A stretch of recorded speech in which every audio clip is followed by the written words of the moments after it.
Hello everyone, I'm Professor Ken Wakthore. In this today's session, we are going to study the gyroscopic effect on the ship during the pitching.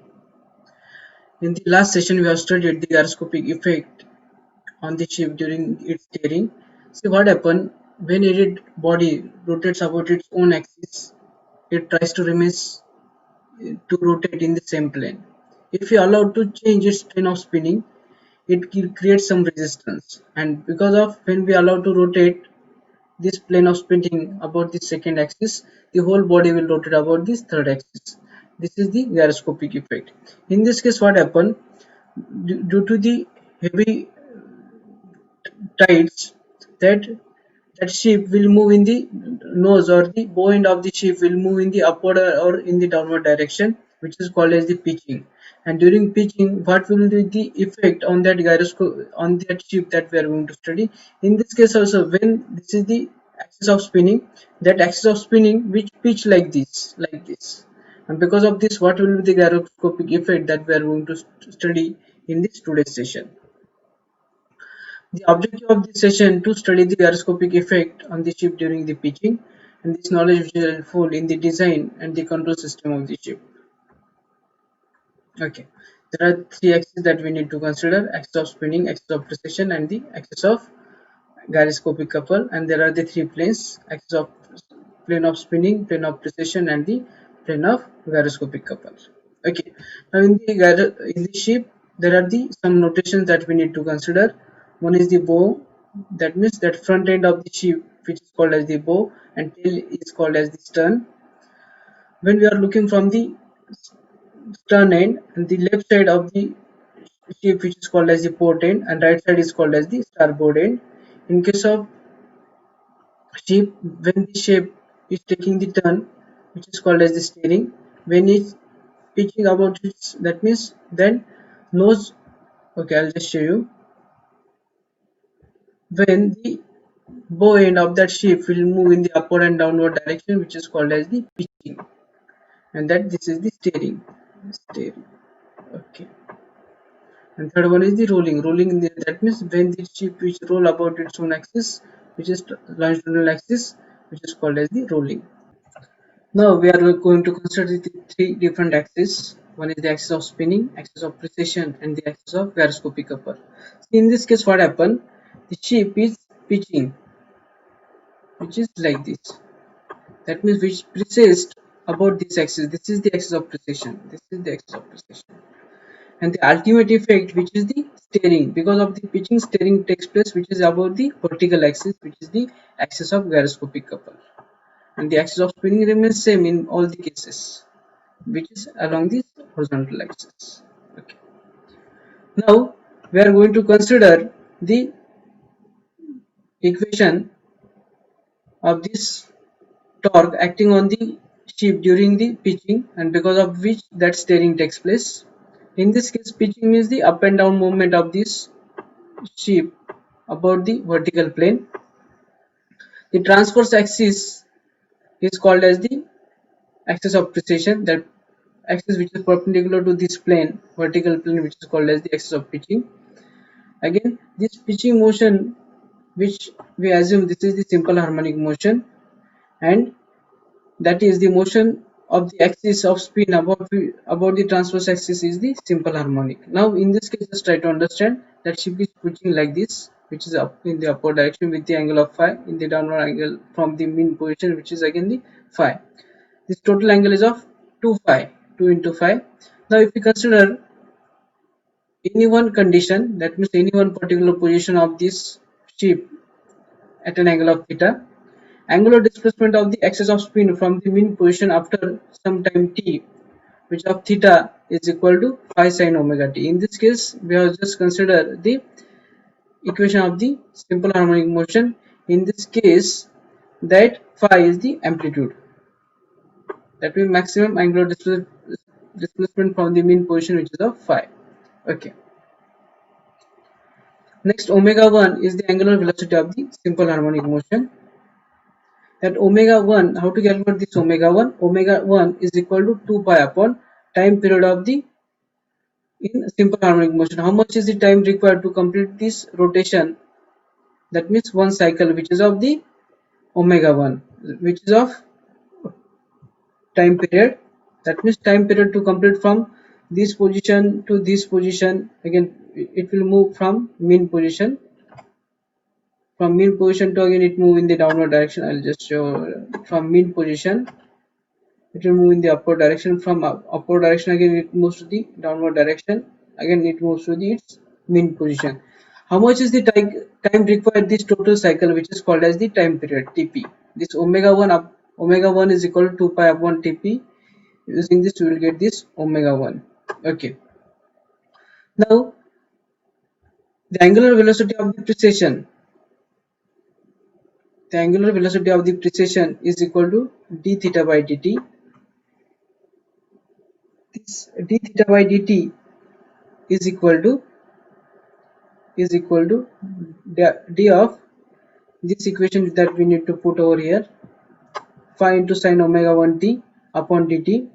If we differentiate this, that sine omega 1 t, which becomes the cos omega 1 t, again the derivative of this omega 1 t, which is of omega, that equation becomes phi into omega.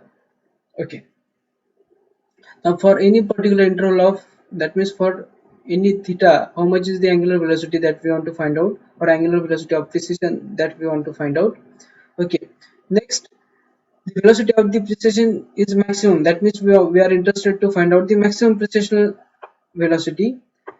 This value will be maximum when that sine, sorry, cos omega 1 t is the maximum, and that value is 1. That means maximum precessional angular velocity is of phi into omega 1. Phi into omega 1. Okay, now that let I is the mass moment of inertia of the rotor, omega is the angular velocity of this rotor, which is in the rad per second, and C max, which is the maximum, gyroscopic couple, is equal to C max is equal to I into omega p, omega p max. Omega I is the mass moment of inertia, omega is the angular velocity of the rotor, and omega p max is the maximum angular precessional velocity, which is of the phi, which is the that means which is the amplitude into 2 pi upon tp. While taking this phi, you need to convert it into the radian mode. Only after that you will get the correct answer of this C max. This is the total torque or the couple acting on this body while during its steering. Now we are going to take some conditions. Now that observer is looking from the point, rotor rotates in the clockwise direction, and ship is pitching in the upward direction. Okay, now if you consider the if you consider the right hand rule, okay, there are the first we'll draw these three axes: axis of spinning, axis of precession, and the axis of gyroscopic couple. Now in this case there are some modification. See, this is the axis of precession, earlier it was the axis of gyroscopic couple, and this is the axis of gyroscopic couple, earlier it was the axis of precession in case of steering. But in this case, that pitching, that means that during pitching that body which rotates about this axis, that's why this is the axis of precession. Okay, now just consider this rotation, just consider the right hand rule, that rotor rotates in the clockwise direction. You have to just orient your fingers, rotate your fingers in the clockwise direction, okay, clockwise direction, and that rotor rotates, that orientation of that fingers which is towards the left hand side. Okay, you have to orient your vector towards the left hand side. Next, that ship is pitching in the upward direction. Okay, that means when this pitching in the upward direction, that means this rotates in the, this direction is the anti-clockwise direction. That means that you need to rotate this axis of spinning in the anti-clockwise direction till it approaches to the axis of gyroscopic couple, okay, that means this is the active gyroscopic couple. We are interested in the axis of reactive gyroscopic couple. This is the axis of reactive gyroscopic couple. And again, if you orient your fingers in the upward direction, along this axis of reactive gyroscopic couple. The direction of finger shows the anti-clockwise direction. That means that ship will rotate in the anti-clockwise direction. That means steer to in the anti-clockwise direction. That means that ship will steer toward the port end. Okay, this is the ultimate gyroscopic effect. Now consider the second case, that observer is looking from the tail end. That rotor rotates in the clockwise direction again. You need to consider the three axes: axis of spinning, axis of precession, axis of gyroscopic couple. Now that ship is again steering in the upward direction. Ship is steering in the upward direction. You are looking from the stern end. That means that bow end is towards this direction. Ship is pitching in the upward direction. Okay. Now just consider the right hand thumb rule, that rotor rotates in the anti-clockwise direction, that is which is again moving towards the left side, and that ship is pitching in the upward direction. That means that this direction is of the and clockwise direction. That means you need to rotate this axis of spinning in the anti-clockwise direction, means up to this axis of gyroscopic couple till it up, okay, till it coincides with the axis of gyroscopic couple. Okay, I'll just rotate it in the, okay, this is the axis of, this is the active gyroscopic couple. We are interested in the reactive gyroscopic couple. This direction is this. Okay, in this reactive gyroscopic couple, that means you have to move your fingers in the downward direction, and you have to check the direction of your fingers.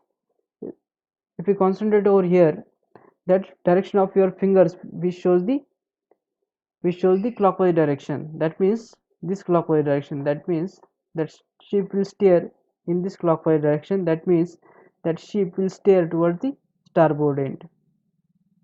Okay, this is the gyroscopic effect of this pitching, which is the steering towards the starboard end. Now we will consider the next example, in which that observer is looking from the bow end. Rotor rotates in the counterclockwise direction, and ship is pitching upward. You are looking from the bow end. Rotor rotates in the counterclockwise direction. These are the, okay, three axes that we need to consider: axis of spinning, axis of precession, and the axis of gyroscopic couple. That rotor rotates in the anti-clockwise direction. Now that, if we need to consider the right hand thumb rule. You have to orient the axis of velocity vector, which is towards right. You will find which is towards right. That's why you will find that axis of spinning over here. Now that ship is pitching upward. You are looking from the bow end. This is the bow end, and this ship is pitching upward. That means this direction is the anti-clockwise direction. That means here also you need to rotate this axis of spinning in the anti-clockwise direction till it approaches to the axis of gyroscopic couple. You will get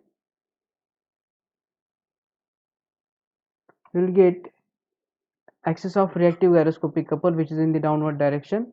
Again, if you again reorient your thumb along this axis of reactive gyroscopic couple, and if you see the direction of fingers, the direction of finger which is the clockwise direction. That means that clockwise direction which is like this, that means clockwise direction. That means that ship will steer toward the starboard side. This is the gyroscopic effect. Now consider the next condition, in which you are looking from the stern end. Rotor rotates in the anti-clockwise direction, and that ship is pitching in the upward direction.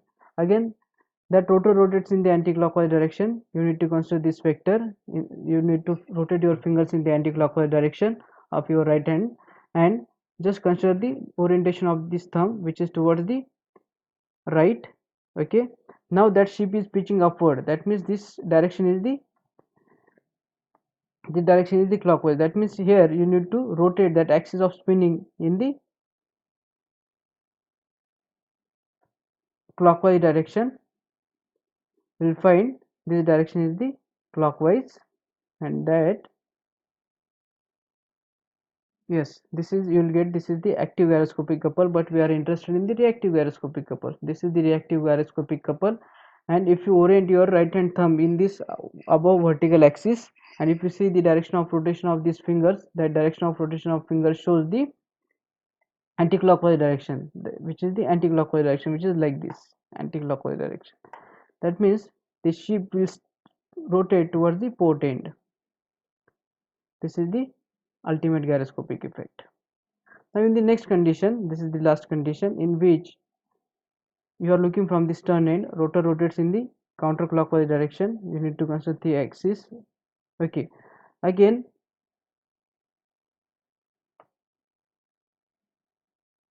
use right hand thumb rule, that velocity vector which is orienting towards the right side, okay.